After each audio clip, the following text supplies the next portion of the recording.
A guest in my vacation home sent me this photo. A sweaty and moldy vent. Just this one vent like this. 2 weeks ago, an air conditioning company was hired to do an inspection and tune up my air conditioning system.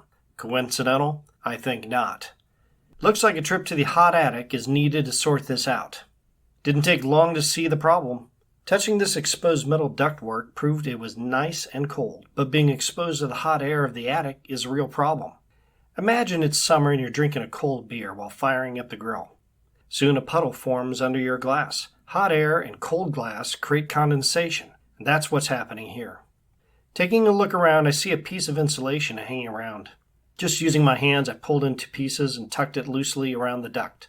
1 day later, notice how much less condensation is on the vent. The insulation is working. Just painting is not going to work at this point, since mold can still grow through the paint. You could use bleach or mold or mildew spray if you have either available. As a vacation property owner and manager, I always have on hand a household staple, a can of Zinsser mold killing primer or Kills mold and mildew primer. Either is available at any home improvement store. Paint the moldy areas and let it dry.